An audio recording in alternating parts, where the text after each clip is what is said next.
স্বপ্ন। জীবনে অনেক কিছু না পাওয়া যায় স্বপ্নের মধ্য দিয়েই। আবার জীবনে এগিয়ে চলার এক অদ্ভুত প্রেরণা। অনেক কিছু ভাবতে শেখায় এই স্বপ্ন, অনেক কিছু চাইতে শেখায়। তাই স্বপ্ন দেখা ভালো।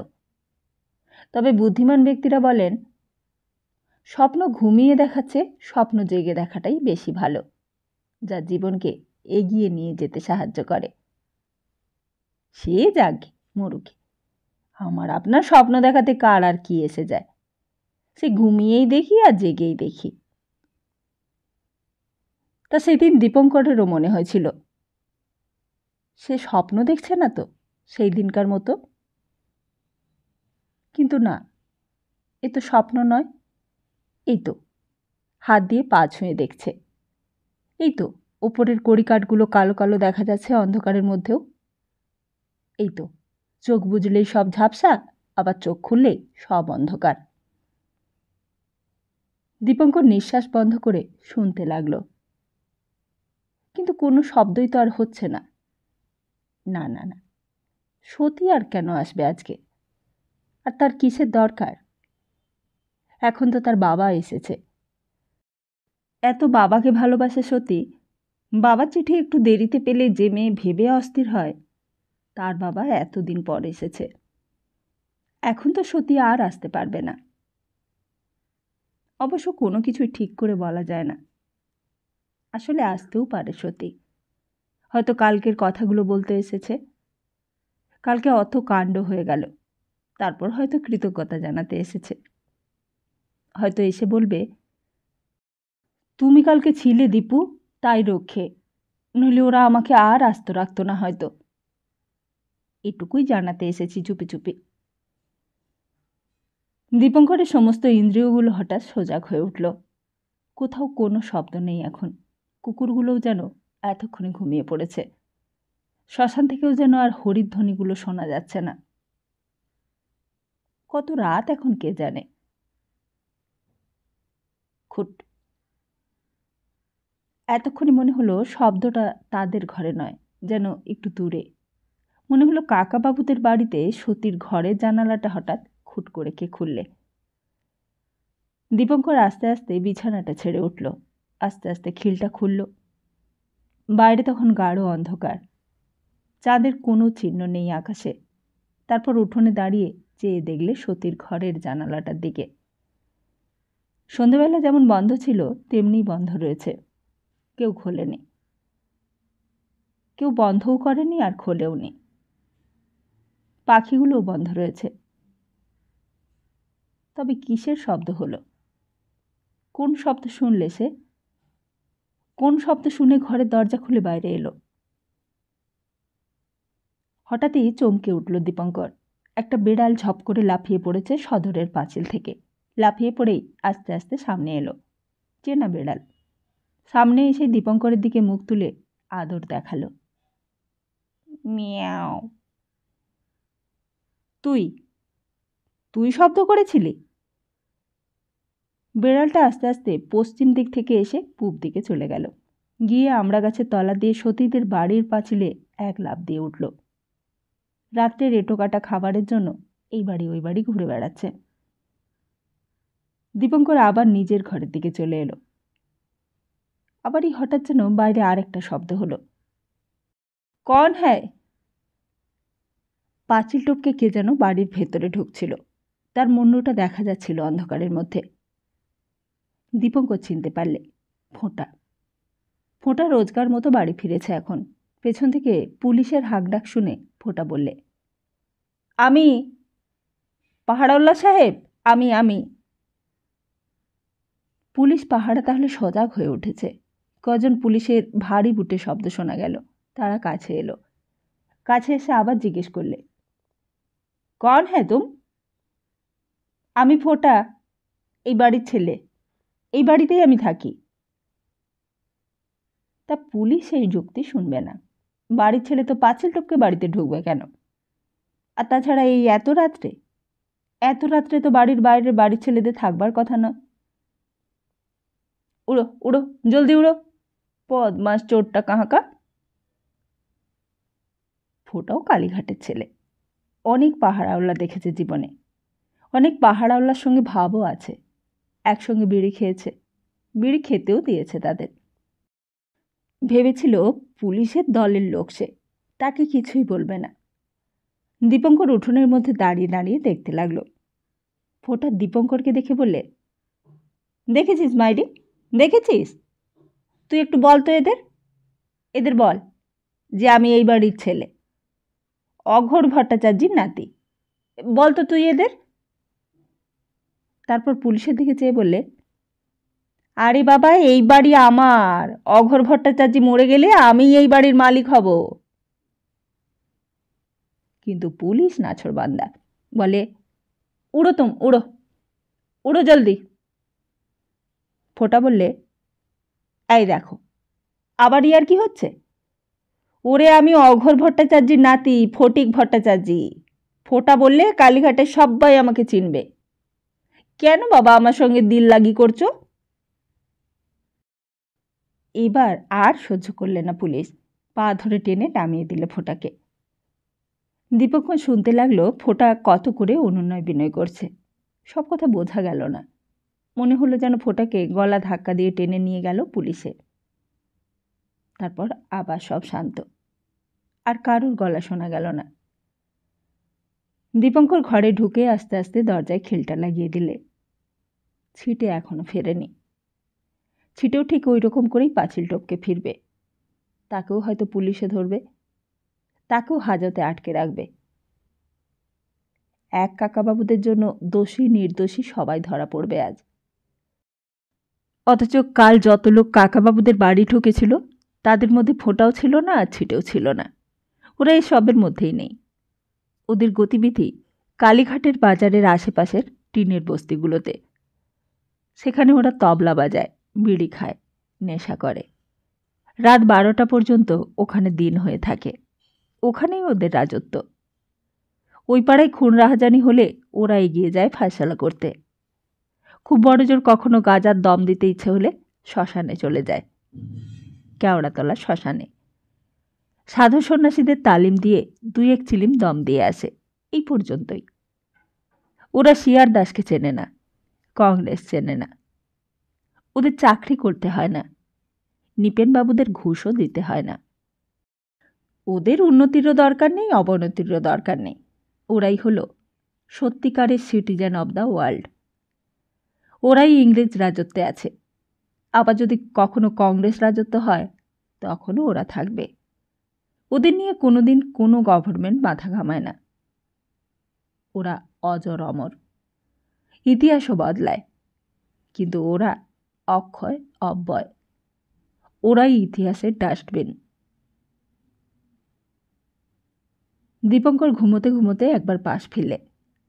শেষ রাত্রের ঘুম একটু গাঢ় হওয়াটাই স্বাভাবিক। প্রথমটা কিছুই বুঝতে পারেনি। প্রথমটা একটু ঠেলাঠেলি করতে হয়েছিল। প্রথমটায় এমন ঘটনা বিশ্বাস না হওয়ারই কথা।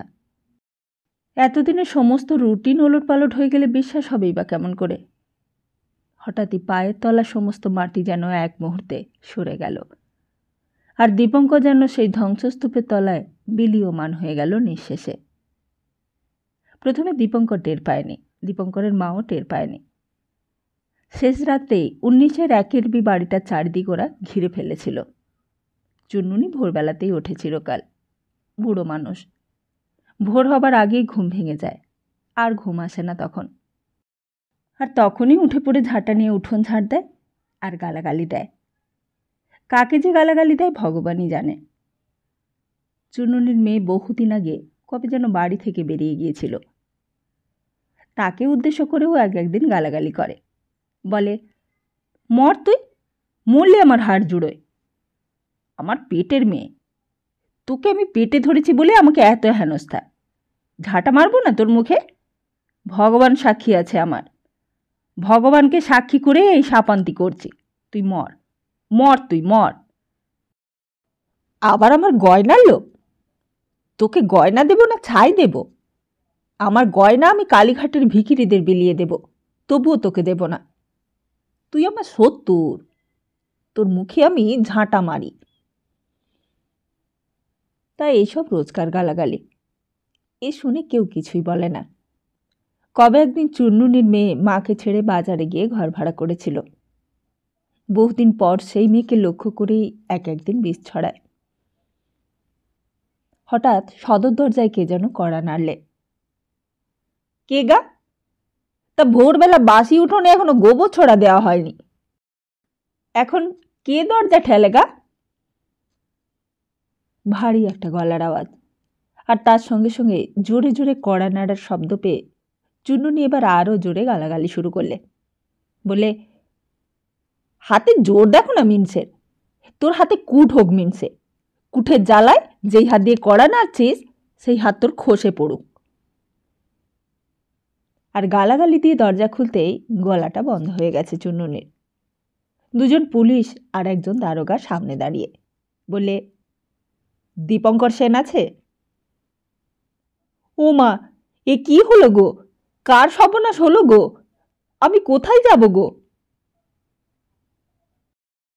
চুন্নুনির গলায় যে এত জোরও থাকতে পারে তা আগে কারো জানা ছিল না। চুন্নুনি দীপঙ্করের ঘরের দরজায় ঘা দিতে দিতে বলে, ও দিদি, পাহাড়াওয়ালা এসেছে গো। ও দিদি, দীপু কার সর্বনাশ করেছে গো? তা সে এক তুমুল হইচই কাণ্ড বাঁধিয়ে দিয়েছিল সেই দিন চুন্নুনি। সেই চিৎকারে দীপঙ্করের মাও উঠেছে, বিন্তি দিয়েও উঠেছে, অঘোর দাদুও হইচই শুরু করে দিয়েছে। কিন্তু ততক্ষণে এএসআই এর কনস্টেবল দুটো ঢুকে পড়েছে উঠোনের মধ্যে। তাদের এখতিয়ার সর্বত্রই। মা ঠেলাঠেলি শুরু করে দিয়েছে। ও দীপু, দীপু, উঠে পড়, উঠে পড়, পুলিশ এসেছে, পুলিশ। অনেক ঠেলাঠেলিতে দীপঙ্কর উঠল। ঘুম চোখে সামনে আসতেই এএসআই বললে, আপনার নাম দীপঙ্কর সেন? দীপঙ্কর বললে, হ্যাঁ। আপনার নামে ওয়ারেন্ট আছে, আপনাকে আমরা অ্যারেস্ট করছি। মনে আছে দীপঙ্কর সেদিন প্রথমটাই যেন দিশেহারা হয়ে গিয়েছিল। দীপঙ্করকে অ্যারেস্ট করবে? কি করেছে সে? কি তার অপরাধ? আর তাছাড়া তার যে আপিস, রেলের অফিসে চাকরি করে সে, 10:30টায় তাকে যেতে হবে। এক্ষুনি বাজার করে আনলে মা রান্না করে দেবে, আর সেটা খেয়ে অফিসে যেতে হবে তাকে। যদি অ্যারেস্টই করে তাহলে 10:30টার আগে তো ছেড়ে দিতে হবে, তা না হলে তার নতুন চাকরি যে থাকবে না। রবিনসন সাহেব যে খোঁজাখুঁজি করবে, ট্রানজিট সেকশনের কাজ অচল হয়ে যাবে, জাপান ট্রাফিক যে চলবে না। সাদা গলাবন্ধ ইউনিফর্ম পরা এএসআই, শেষ রাত্রে তাকেও ঘুম ভেঙে ডিউটি করতে আসতে হয়েছে। তা বিরক্তি হওয়ারই কথা। অত কথা বলার সময় নেই, থানায় গিয়ে সব জানতে পারবেন। তাহলে তাহলে এখন আমার সঙ্গে থানায় চলুন। কখন ছেড়ে দেবেন? সে থানার ওসি বলতে পারবে। দীপঙ্কর বলে, চলুন। মা এতক্ষণ সব কথা শুনছিল, হঠাৎই চিৎকার করে উঠল। বলে, কি করেছিস তুই? বল, কি করেছিস তুই? কার সর্বনাশ করেছিস? আমি এতদিন এত কষ্ট করে পরের বাড়িতে রান্না করে দাসী বৃত্তি করে তোকে মানুষ করেছি এই জন্য? ভগবান শেষ পর্যন্ত এই আমার কপালে লিখেছিল? তোকে পেটে ধরে শেষে আমার এই ফল হলো? তুই ছেলে হয়ে শেষকালে আমাকে এই শাস্তি দিলি রে?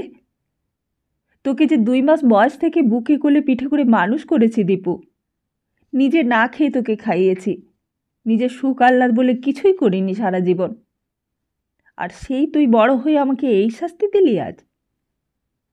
আমার সব আশায় ছাই দিয়ে দিলি তুই এমন করে। এখন আমি কার কাছে দাঁড়াবো? কার কাছে গিয়ে হাত পাতবো বিধবা মানুষ হয়ে? আর চাইবই বা কিসের জন্য? কার জন্য হাত পাতবো? কে রইল আমার? মার চিৎকারে সমস্ত পাড়াটা যেন সেই ভোরবেলাতেই সচকিত হয়ে উঠল। মার কান্নার রোলে সমস্ত কালীঘাটের বাতাস যেন স্থির স্তব্ধ হয়ে গেল। মা সেই ঘরের বারান্দাতেই মূর্ছিত হয়ে পড়ল। বিন্তিদের তখন জানালা দিয়ে উঁকি মেরে দেখছে, আর চুনুনিও তখন ঝাঁটা হাতে উঠোনে দাঁড়িয়ে সব দেখে শুনে যেন স্তম্ভিত হয়ে গেছে। সামনের কাকাবাবুদের বাড়ির জানালাগুলো যেমন বন্ধ তেমন বন্ধ রইল। সেইখানে কারোর কাছ থেকে কোনো সাহায্যের ইঙ্গিত এলো না। কাকাবাবু আছেন, কাকিমা আছেন, সতীও আছে। ভুবনেশ্বর বাবুও নতুন এসেছেন এইখানে, তিনিও আছেন। আর খানিক দূরেই প্রাণমথবাবু আছেন, কিরণের মা বাবা আছে। আর তারও ওপাশে নিপেনবাবু আছেন। কারোর কাছ থেকে কোনো সাহায্যের ক্ষীণতম প্রতিশ্রুতিও পাওয়া গেল না।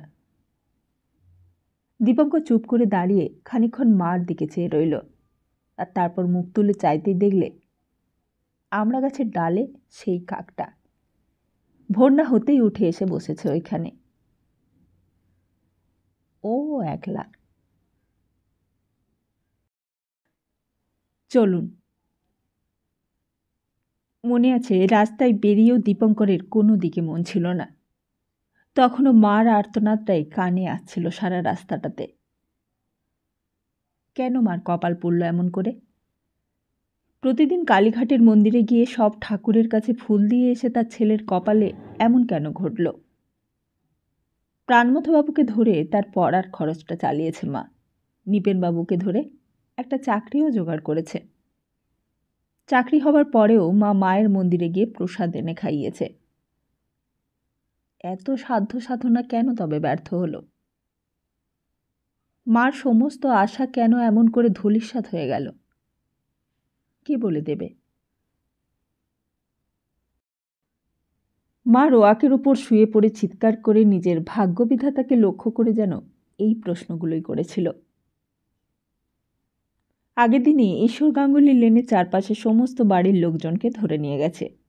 ব্যায়াম সমিতির সব ছেলেরা তখন পুলিশের হেফাজতে। টেগার সাহেব নিজে এসে সব জায়গায় ঘুরে সবাইকে ধরে নিয়ে গেছে। ব্রিটিশ রাজত্বের একেবারে কেন্দ্রে এতখানি অরাজকতা যেন টেগার সাহেবকে উন্মাদ করে দিয়েছে, ক্ষিপ্ত করে তুলেছে, অসহ্য করে তুলেছে। পাড়ায় পাড়ায় ঘুরে যখন টেগার সাহেব খাস বাংলায় কথা বলেছে, গালাগালি দিয়েছে, তখন সবাই অবাক হয়ে গিয়েছে। এই লোকটাকে তারা কতদিন এই পাড়ার মধ্যেই আদ্যির পাঞ্জাবি পরে বেড়াতে দেখেছে। কিন্তু সেই দিন কেউই জানত না এই হলো সেই টেগার সাহেব, কলকাতার পুলিশ কমিশনার, ব্রিটিশ রাজত্বের প্রতিভু চার্লস টেগার্ড। পাড়ার সমস্ত জোয়ান ছেলেরা ধরা পড়েছিল, আর বাকি ছিল শুধু দীপঙ্কর। তাকেও শেষ পর্যন্ত ধরা পড়তে হলো। অপরাধ? অপরাধের কথা পরে হবে, আগে তো থানায় চলো, আগে তো জিজ্ঞাসাবাদ হোক, তখন চার্জ তৈরি হবে আর তখন শাস্তি হবে। বাজারের পাশ দিয়েই রাস্তা, লোক তীক্ষ্ণ দৃষ্টি দিয়ে দেখছে। দীপঙ্কর মাথাটা নিচু করে তখনও চলেছে, তার কানে তখনও ভেসে আসছে মার আর্তনাদের সুর। ভবানীপুর থানায় এসে ওসির কাছে প্রথম ধাপ।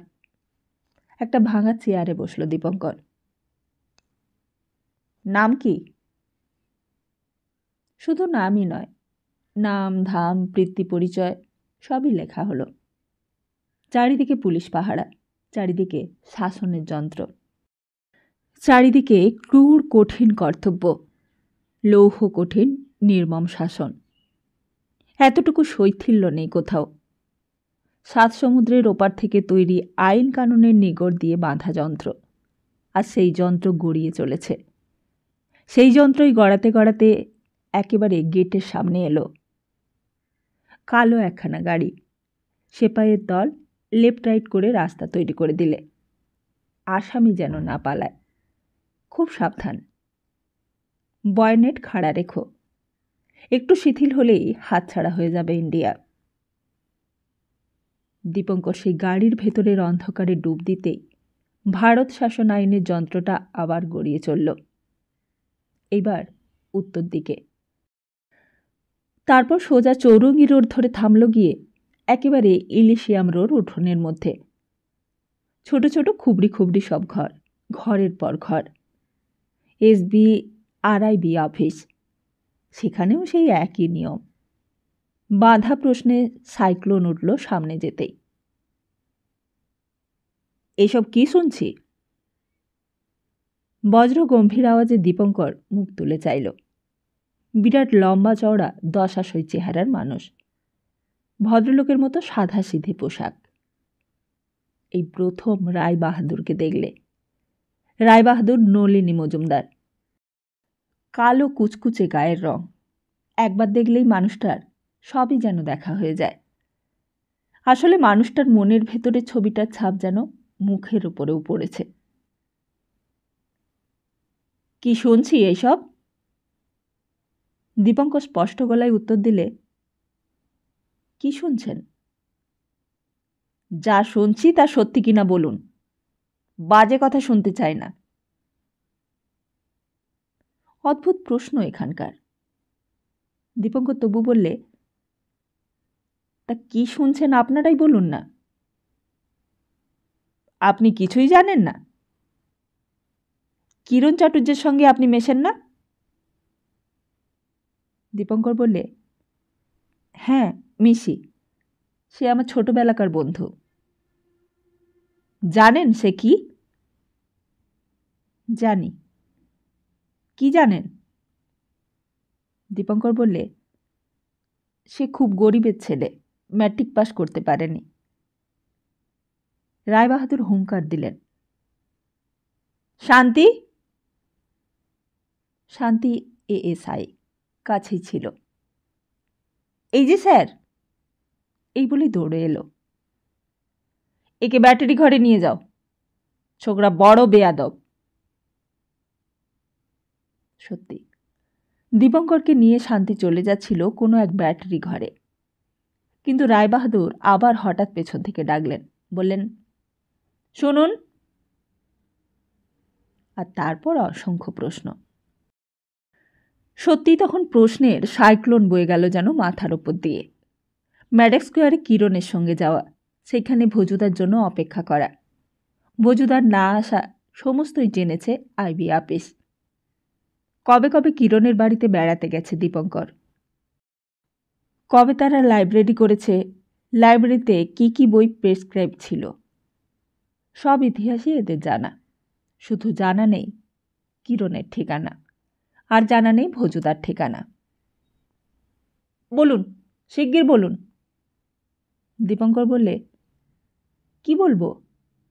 কিরণের ঠিকানা, ভজুদার ঠিকানা? আমি কিছুই জানি না। রায়বাহাদুর পারলে যেন তক্ষুনি দীপঙ্করের মাথাটা নিজের হাতেই কেটে দিতেন। কিন্তু তখন বোধহয় তার অনেক কাজ ছিল। আরও অনেক স্বদেশী অপেক্ষা করে আছে পাশের ঘরে। শান্তিকে বললেন, একে থানার লকআপে রেখে দাও গিয়ে, আমি পরে দেখছি।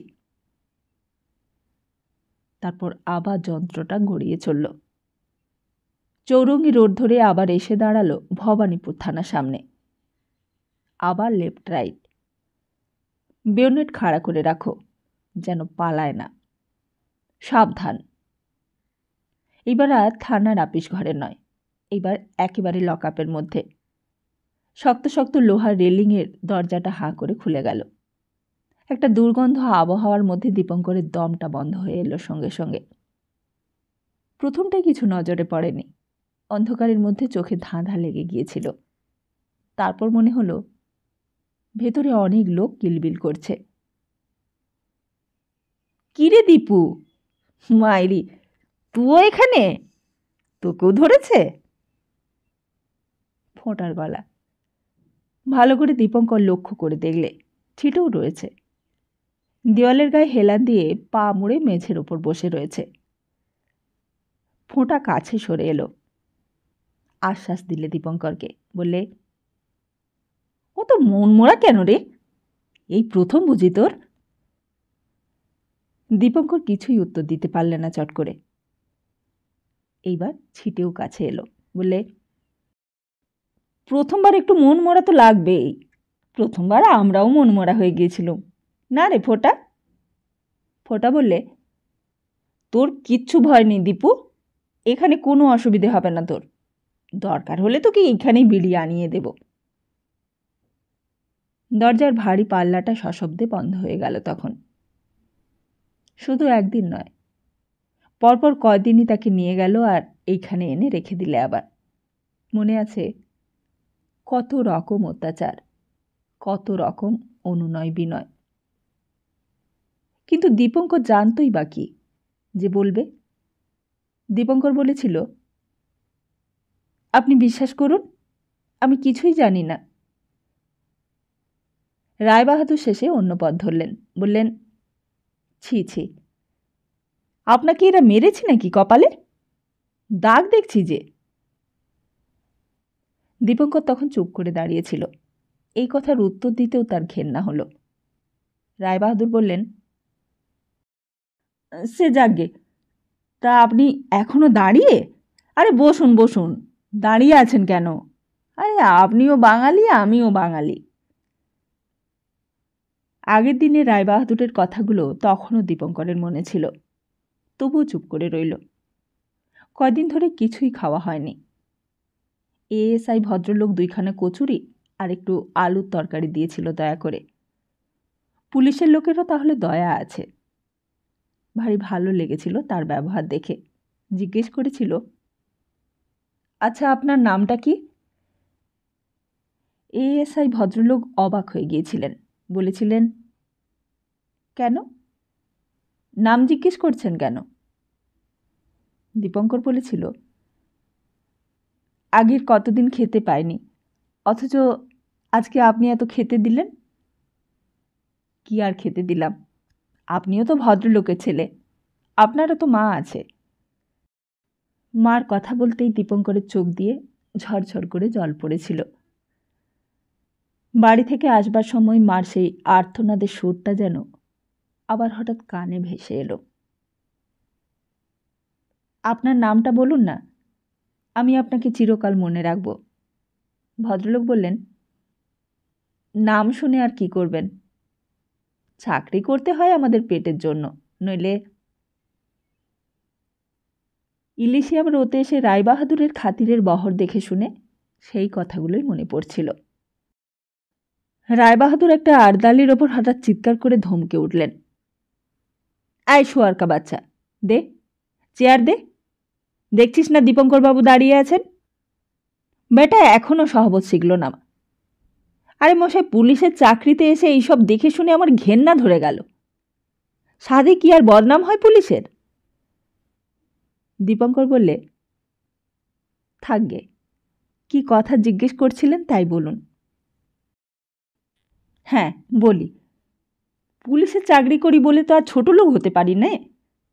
এইটাই এই লাইনে কেউ বোঝে না। আমি তো সকলকে এই কথাটাই বলি। ও যাকগে। তারপর একটু থেমে বললেন, আপনি এক কাজ করুন, আপনি পুরনো লোক, অনেক কিছু জানেন, সকলের নামই আপনি ইচ্ছে করলে বলতে পারেন, কিন্তু তার আর দরকার নেই, কারণ আমি আপনাকে আর বলতে হবে না। আপনি কেবল অমৃত সরকারের ঠিকানাটা বলে দিন। আপনি তো তার বাসায় অনেক দিন গিয়েছেন। এখান থেকে একটা ঘোড়ার গাড়িতে দরজা জানালা খড়খড়ি বন্ধ করে আপনাকে আমরা নিয়ে যাচ্ছি। আর যদি বাসার নম্বর না মনে থাকে, তাহলে দূর থেকে শুধু খড়খড়িটা দেখিয়ে দেবেন, ব্যাস, আর কিছু না। দীপঙ্কর বললে, কে অমৃত সরকার? রায়বাহাদুর সেই কথা ধার দিয়েও গেলেন না। হঠাৎ চুরুটের গলগলে ধোয়া মুখ থেকে বার করে পকেট থেকে এক গাদা নোট বার করলেন, 10 টাকার নোট। কেবল বাড়ি করতে লাগলেন, থাক থাক সব নোট। বারবার পকেটে হাত দিয়ে বললেন, এগুলো রাখুন আপনার কাছে, 10,000 টাকা। আমি শুনেছি, তবুও আপনার সামনে আবার গুনছি। এই বলে একটা থাক গুনতে লাগলেন, 1, 2, 3, 10,000 টাকা। এই টাকার জন্য সতীর কাছে সেদিন ধর্ণা দিতে গিয়েছিল দীপঙ্কর। 10,000-এরও দরকার নেই, 6,000 হলেই চলে যাবে। সব দিনেই তাহলে শোধ হয়ে যায় দাতারবাবুর। দীপঙ্কর টাকাগুলোর দিকে অপলক দৃষ্টি দিয়ে দেখতে লাগল। নিন এগুলো, আপনার কাছেই রাখুন। কই দেখি আপনার পকেট দেখি। আমি পকেটে পুরে দিচ্ছি, তারপর না হয় ট্যাক্সি করে বাড়ি পৌঁছে দেব। নিন, আসুন আসুন। একটিমাত্র নাম তো ভারী বলবেন, অথচ কেউ জানতেই পারবে না। সেই ভয়ও নেই, মাঝখান থেকে আপনি এই 10,000 টাকা বেকসুর পেয়ে গেলেন। কত লোকই তো রোজ অ্যারেস্ট হচ্ছে। অমৃত সরকারও অ্যারেস্ট হবে, আপনি কিছু না বললেও অ্যারেস্ট হবে। বলতে গেলে আপনি ফাঁকতালে এতগুলো টাকা পেয়ে যাবেন, অথচ দেখুন আপনার পজিশনও নষ্ট হলো না। আপনি একবার ভেবে দেখুন। সেই দিন এই পর্যন্ত অনেকখানি সময় দিয়েছিল রায়বাহাদুর ভাবতে। লকআপের মধ্যেও অনেক ভেবেছিল দীপঙ্কর। 10,000 টাকা, তার মায়ের অভাব, তার 33 টাকা চাকরি, তার ভবিষ্যৎ। জীবনে কোনোদিন কি সে 10,000 টাকা সঞ্চয় করতে পারবে? কেউ জানবে না, কেউ সন্দেহও করবে না। কিন্তু অমৃত সরকার, কে অমৃত সরকার? এক কিরণ ছাড়া কাকেই বা জানে সে? আর কিরণের ঠিকানাটাও তো সে জানে না। কিরণের বাবার অসুখ, মায়ের দারিদ্রতা, নেপাল ভট্টাচার্য লেনের বস্তির বাড়িতে কিরণ তো আর থাকে না। আর কোথায় থাকে কিরণ তার কোনো ঠিক নেই। অথচ কিরণের নামটা বলে দিলেও 10,000 টাকা চলে আসে।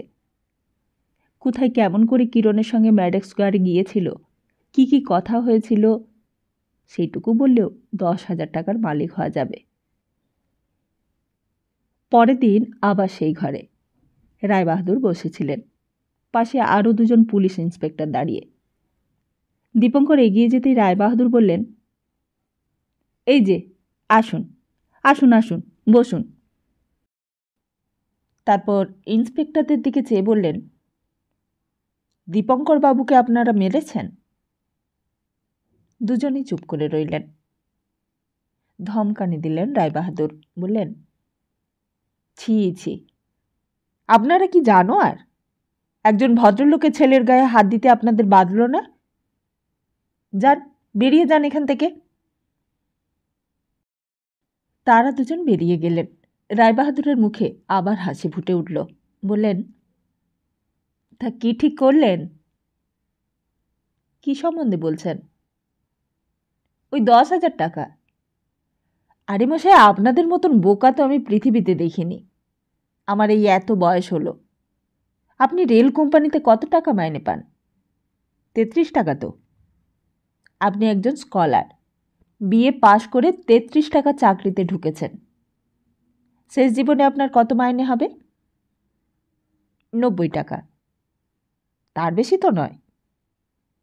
10,000 টাকা জীবনে একসঙ্গে কখনো ভাবতে পেরেছেন? দীপঙ্কর কোনো উত্তর দিলে না, চুপ করে রইল। আচ্ছা, এক কাজ করুন, অমৃত সরকার বা আর কারোর নাম বলতে হবে না। আপনি আপনার ঘনিষ্ঠ বন্ধু কিরণকে শুধু দেখিয়ে দেবেন রাস্তাতেই। আপনার সঙ্গে আমাদের লোক দেব, ব্যাস। আর তারপর আপনি যদি চান, আপনাকে তাহলে বিলেতে পাঠিয়ে দেব। আপনি পিএইচ ডিগ্রি নিয়ে আসুন, নিজের উন্নতি করুন, দেশের মুখ উজ্জ্বল করুন। আপনার বিধবা মার কথাও ভাবুন। একদিন এইসব স্বদেশী দল ভেঙে যাবেই, তখন এইসব নিয়ে কেউ মাথা ঘামাবে না। ডিগ্রি নিয়ে মোটা মাইনের চাকরি করবেন, আমরাই আপনার চাকরি জুটিয়ে দেব। রেল কোম্পানিতে আর আপনাকে ঘানি ঘষতে হবে না। আর তাছাড়া এই সামান্য কাজটা এমন কিছু শক্ত নয় আপনার পক্ষে। কিরণ চাটুর্যে আপনাকে খুব ভালোবাসে তা আমরা জানি, সে আপনাকে সন্দেহও করতে পারবে না। দীপঙ্কর তখনও চুপ ছিল। রায়বাহাদুর বললেন, উত্তর দিচ্ছেন না কেন, বলুন। দীপঙ্কর বললে, উত্তর দেবার মতো আমার কাছে কিছু নেই। রায়বাহাদুর এইবার একটু কড়া হলেন, বললেন, তাহলে কিন্তু আপনাকে রেগুলেশন 3-তে আটকে রাখব। জীবনে কখনো আর শির দ্বারা সোজা করতে পারবেন না, বলে রাখছি। টিবি হবে, কালাজ্বর হবে, মুখ দিয়ে রক্ত উঠে মারা যাবেন। দীপঙ্করের মনে হলো এক ঘুষি মেরে রায়বাহাদুরের মুখখানা বেঁকিয়ে বিকৃত করে দেয়। কিরণ, তার প্রাণের বন্ধু কিরণকে সে ধরিয়ে দেবে? এরা ভেবেছে কি? রেগুলেশন 3 ভয় দেখাচ্ছে, টাকার লোভ দেখাচ্ছে, বিলেতে পাঠাবার লোভ দেখাচ্ছে। এরা কি মানুষকে জানোয়ার ধরে নিয়েছে? চোখের সামনে রায়বাহাদুরের চুরুর ধরা মুখখানা বড়ই বীভৎস দেখাতে লাগলো। হঠাৎই মনে হলো আবার যেন শয়তান সশরীরে নেমে এসেছে সংসারে। আবার যেন কালা পাহাড় এসেছে মানুষের সমস্ত মনুষ্যত্ব চূর্ণ বিচূর্ণ করতে। কি হলো, জবাব দিন। দীপঙ্কর বললে, আমি জবাব দেব না। আপনাদের যত কিছু অস্ত্র আছে সব আপনারা ব্যবহার করতে পারেন। তার পরিমাণটা কি হবে ভেবে দেখেছেন? দীপঙ্কর বললে, টিবি, মুখে রক্ত উঠে মারা যাব। রায়বাহাদুর হো হো করে হেসে উঠলেন, বললেন, না মশাই, এতক্ষণ আপনাকে পরীক্ষা করছিলুম। আপনি দেখছি সত্যিকারের বন্ধু বৎসল লোক। তারপর শান্তিকে ডাকলেন। শান্তি, ভদ্রলোকে আর একদিন ভাবতে সময় দাও, কাল একবার নিয়ে এসো। এই বলে রায়বাহাদুর চলে গেলেন।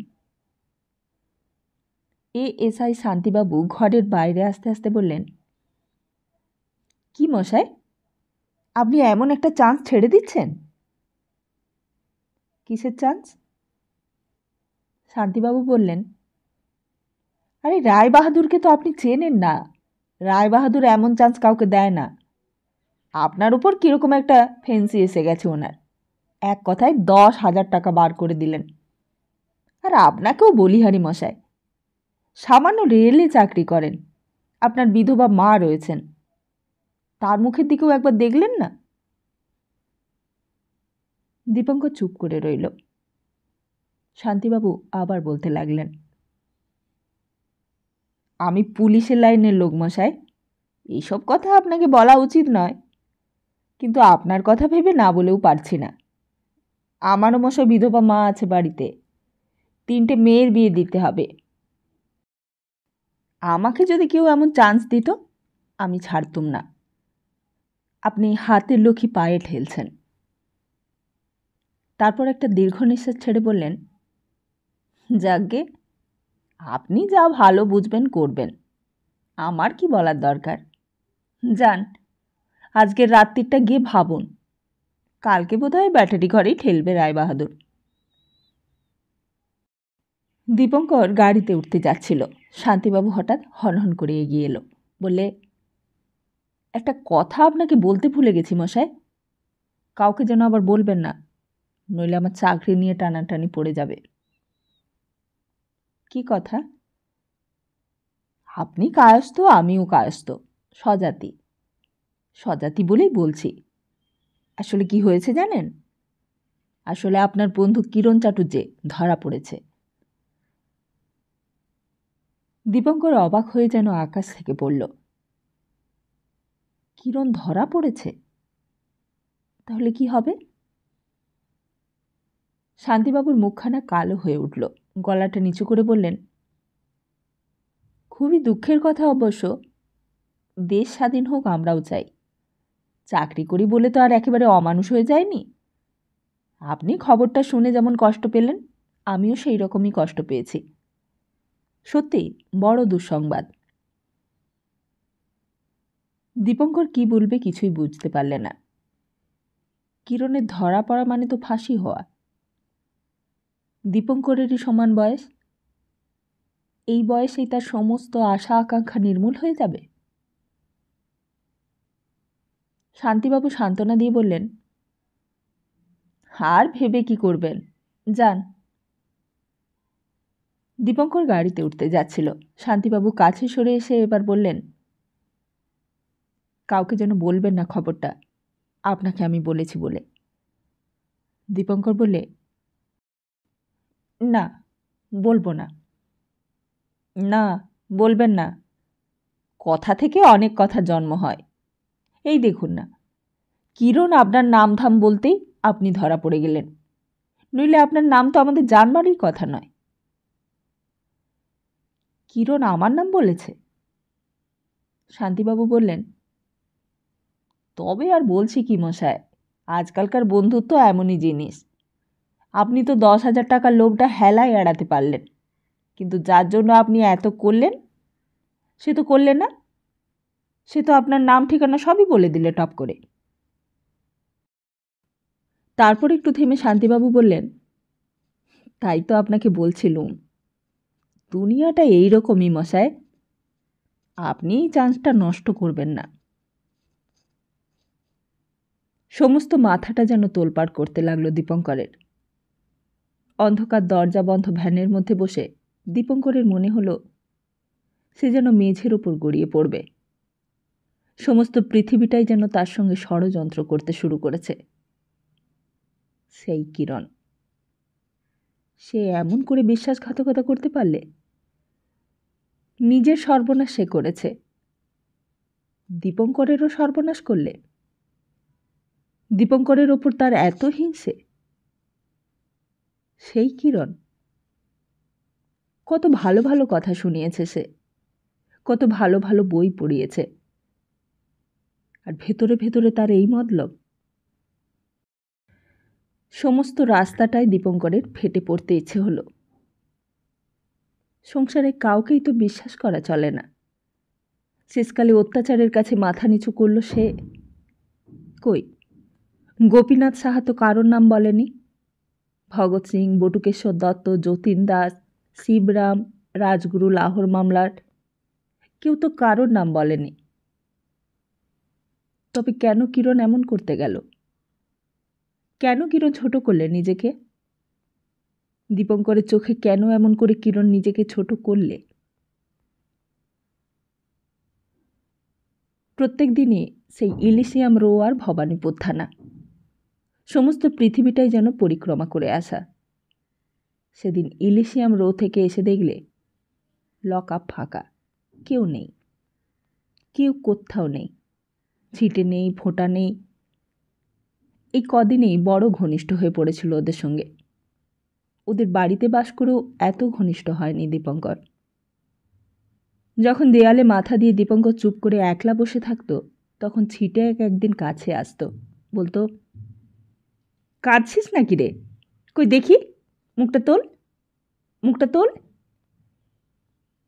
দীপঙ্করের মুখখানা নিজের হাত দিয়ে সে তুলে ধরত আর বলতো, তাই বল, আমি ভাবলাম বুঝি কাঁদছিস।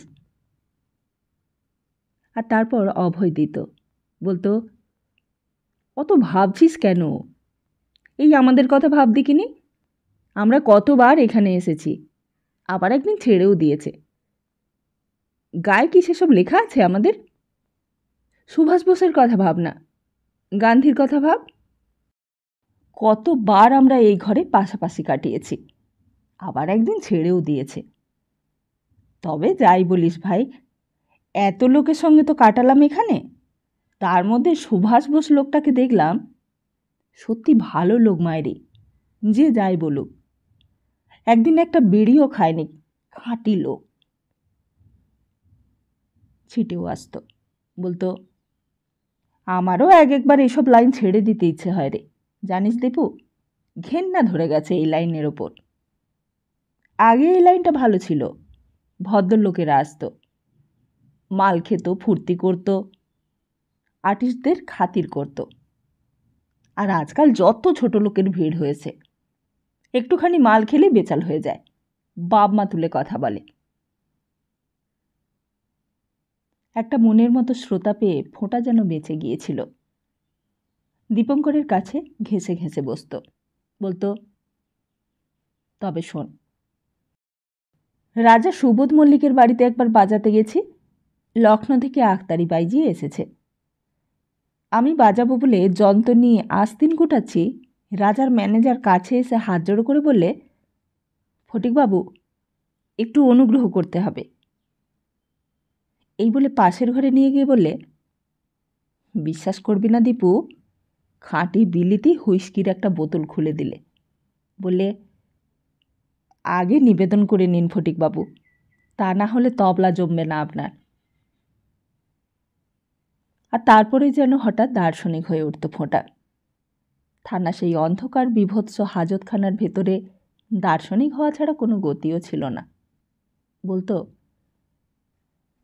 তার জন্যই তো তোকে বলছিলাম দীপু, ভদ্রলোকের ছেলেদের এই লাইনে আর থাকা চলে না। আজকাল আর মান সম্মান থাকছে না আমাদের, বুঝলি?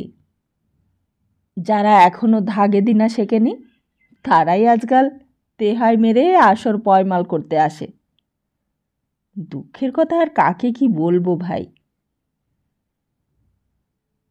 সত্যি ছিটে ফোটারও যে দুঃখ আছে, এ কথা সেই দিন ভবানীপুর থানার লকআপের মধ্যে না বাস করলে দীপঙ্কর কোনোদিনই কি জানতে পারত? তখন বড় অশান্তিতে দিন কাটছিল দীপঙ্করের। সেই কদিন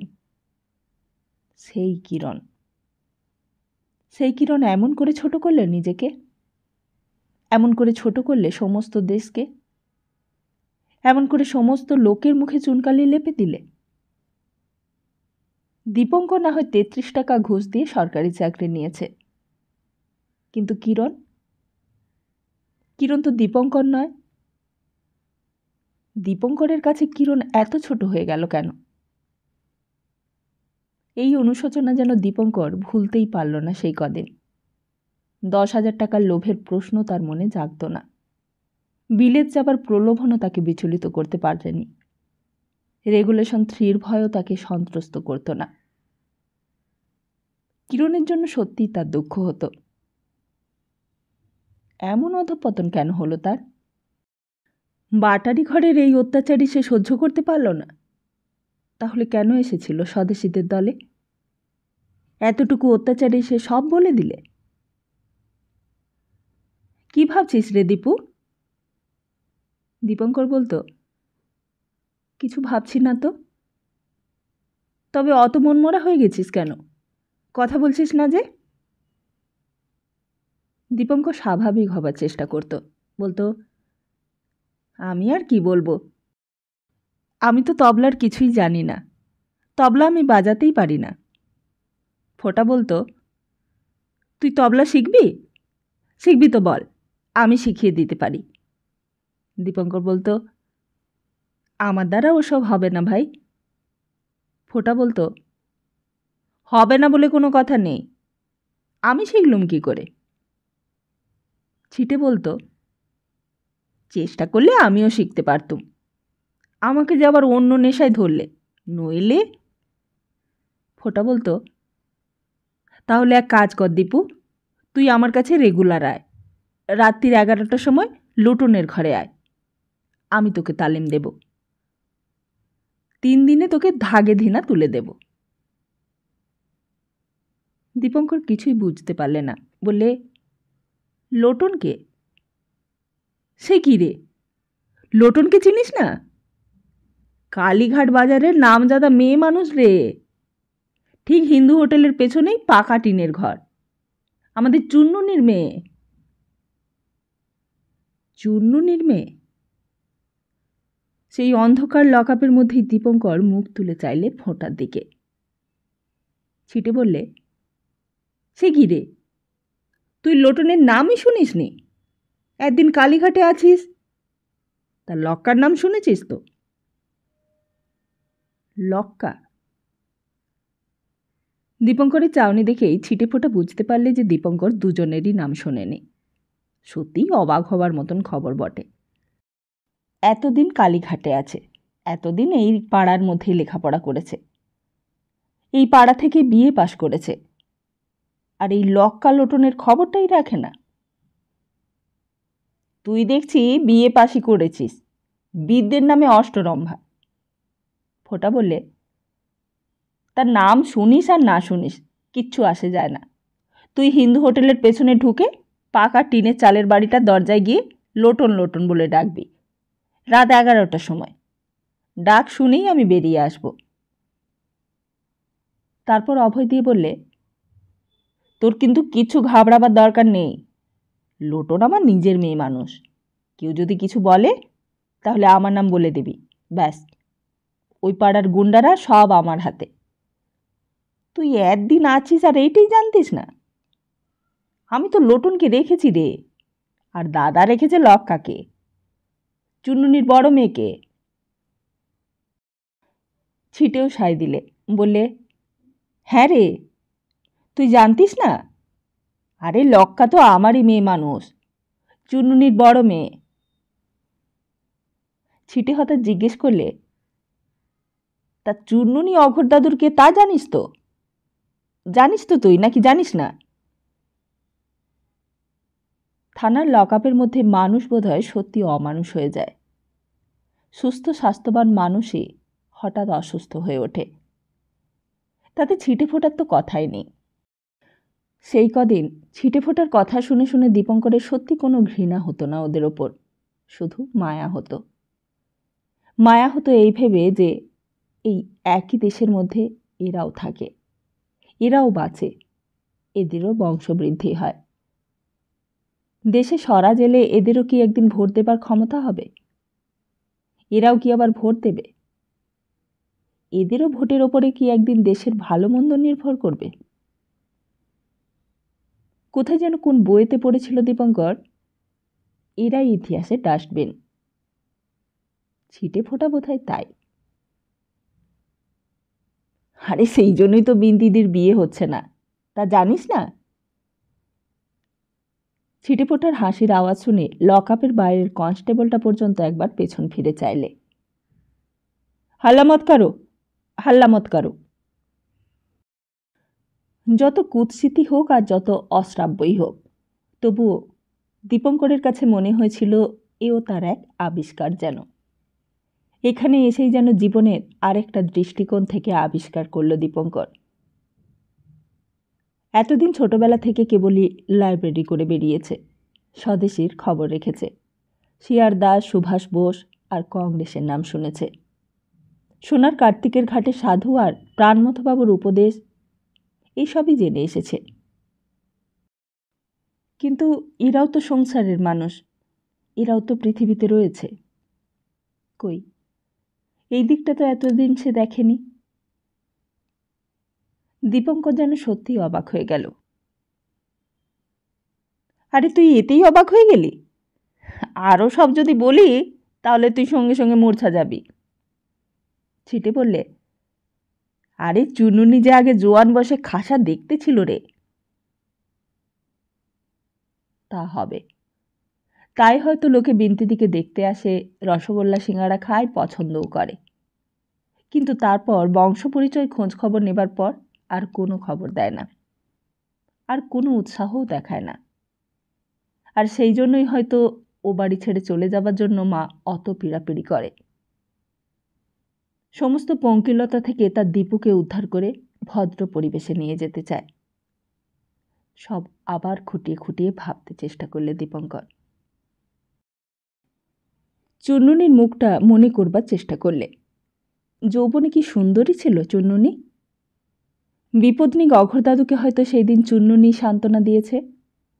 চুন্নুনি না থাকলে সেদিন একটি নাতনি আর দুইজন নাতির সেই সংসার কে চালাতো? কে তাদের বড় করেছে, কোলে করে মানুষ করেছে? হয়তো অঘোর দাদুর তখনও রক্তের তেজ কমেনি, হয়তো চোখে তখনও ছানি পড়েনি। বিপদনিক অঘোর দাদুর চোখে হঠাৎই ভালো লেগে গিয়েছিল চুন্নুনি। গ্রাম থেকে 14 বছরের একটি বামুনের ছেলে একদিন একটি বস্ত্র সম্বল করে কালীঘাটের এলাকায় এসে ভাগ্য অন্বেষণ করতে করতে কখন যৌবন কাটিয়ে দিয়েছিল অবহেলায়। সেদিন অর্থ ছিল না, আশ্রয় ছিল না, বলতে গেলে কিছুই ছিল না। আর যখন সব হলো, তখন আরেকটা দিক একেবারে নিঃস্ব হয়ে গেছে। স্ত্রী গেছে, কন্যা গেছে, 3টি নাতি নাতনি গলগ্রহ হয়ে গলায় ঝুলছে। আর ঠিক সেই সময় হঠাৎ নজরে পড়ল চুন্নুনি। আর অঘোর ভট্টাচার্য যেন নতুন করে আবার তার যৌবন ফিরে পেলে, আবার তার জীবন ফিরে পেলে। বিপদনিক অঘোর ভট্টাচার্যের সংসার আবার পূর্ণ হয়ে উঠল।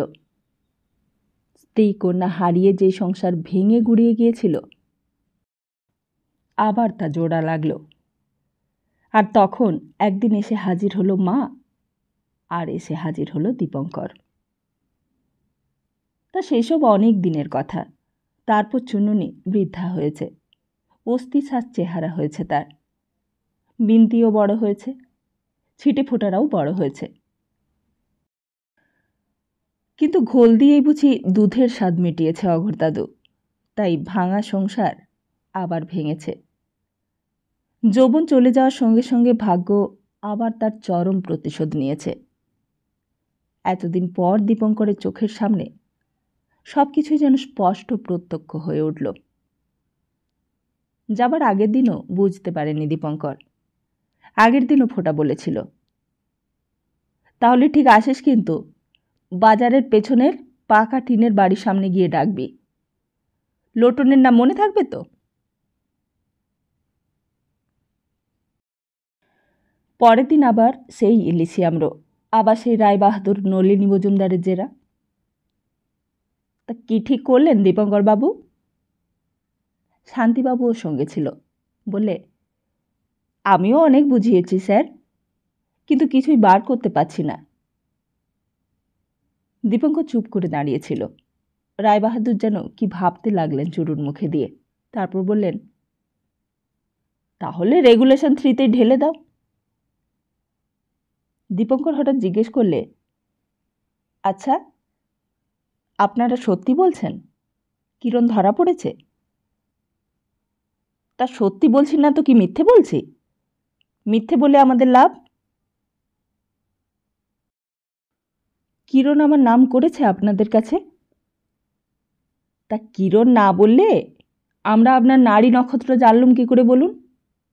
এইরকমভাবেই তো নামধাম আদায় হয়। আর তাছাড়া শুধু কিরণই বা কেন, আপনাদের দলের সব লোককেই একে একে ধরে ফেলব, কেউই বাকি থাকবে না। আর ক মাস আমাদের সময় দিন। তাই তো বলছিলুম, আপনি খুব বোকামি করছেন। নেহাতি আপনি বিধবার একমাত্র ছেলে বলে আপনাকে এই স্পেশাল অফারটা দিচ্ছি। দীপঙ্কর আবার হতবাক হয়ে গেল। এমন কেন বললে সে? এমন করে কেন সকলে সর্বনাশ করতে গেল সে? কিরণই তো বুঝিয়েছিল তাকে যে একদিন বড় বড় রাজ্য সাম্রাজ্য ধূলিসাৎ হয়ে যায়, বড় বড় ঐশ্বর্য ভাণ্ডারও একদিন বিলুপ্ত হয়ে যায়, কিন্তু মনুষ্যত্বের সম্বন্ধ সে যে চিরকালের। আর সেই মনুষ্যত্বের অপমান শূন্যতার চেয়েও শূন্যতর, কারণ তা পূর্ণতার অন্তর্ধন। সেই মনুষ্যত্বই ছিল কিরণের একমাত্র সম্পদ। কিরণের অর্থ ছিল না, ঐশ্বর্য ছিল না, বংশগৌরব, পদমর্যাদা, বিত্ত বৈভব কিছুই ছিল না তার। তবুও তো দীপঙ্কর তাকে ভালোবাসত, আর সেই ভালোবাসার এমন করে প্রতিদান দিতে হয়। সেদিন ফিরে এসে ছিটে ফোটাকে আর দেখা গেল না।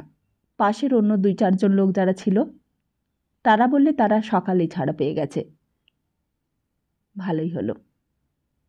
দীপঙ্কর একলাই এক কোণে বসে কাটিয়ে দিয়েছিল সেই দিনটা। ভালোই হয়েছিল সেই দিন। দিন রাত বড় বিরক্তি করত দুজনে। সমস্ত পৃথিবীটাই যেন ওরা আয়ত্ত করে ফেলেছে, এমনই ওদের ভঙ্গি। অথচ দীপঙ্করের মায়া হতো। মনে হতো ওরা যে কত দরিদ্র তা ওরা নিজেরাই জানে না। কালীঘাট বাজারের পৃথিবীটাকেই ওরা গোটা দুনিয়া ভেবে নিয়ে মহা আনন্দে দিন কাটাচ্ছে। লোটন, লক্কা, চুন্নুনি আর বিন্তিদি, অঘোরদাদুকে কেন্দ্র করেই ওদের পরিক্রমা। তার বাইরের হাজার হাজার ঐশ্বর্যের সন্ধানই ওরা রাখে না। ওরা বড় অল্পতে তুষ্ট। 2 বিড়ি, 2 হাতে খরচের পয়সা আর একটা নেশার জিনিস দিয়ে যে কেউ ওদের কিনে নিতে পারে।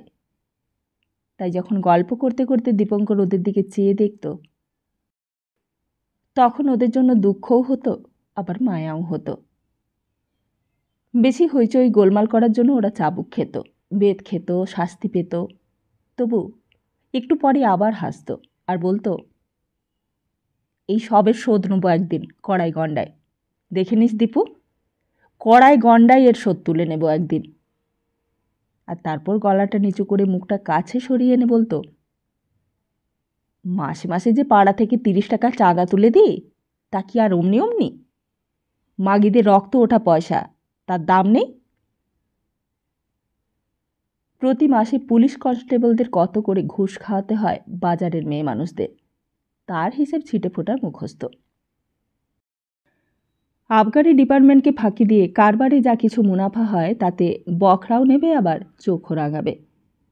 সেই লকআপের মধ্যে বসেই ছিটেফোঁটা মিথ্যে আস্ফালন করত গলা নিচু করে, আর বলতো, এইখান থেকে বেরিয়ে সব কড়াই গন্ডায় শোধ নেব। এই তোকে বলে রাখছি দীপু, দেখে নিস। সেই ছিটেফোঁটা আর নেই। সমস্ত লকআপটাই যেন ঝিমিয়ে পড়েছিল। হঠাৎ চোখের সামনে লোহার রেলিং দেওয়া ভারী গেটটা হড়হড় করে খুলে গেল একদিন। দীপঙ্কর সেন। এসআইয়ের গলা। দীপঙ্কর চোখ তুলে চাইলে।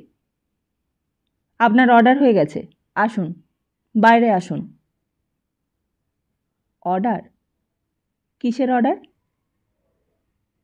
দীপঙ্কর দাঁড়িয়ে উঠল, যেন বিশ্বাসই হলো না। দীপঙ্কর একদিন ভুলেই গিয়েছিল যে সে এই পৃথিবীরই একজন মানুষ।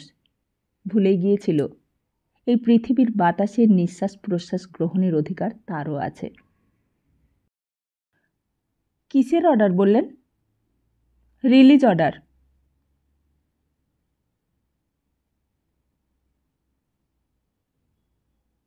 তাহলে আজকের মতো এখানেই শেষ করি। খুব তাড়াতাড়ি আসছি আরেকটি নতুন পর্ব নিয়ে। ততদিন ভালো থাকুন, সুস্থ থাকুন, আর সবাইকে ভালো রাখুন। নমস্কার।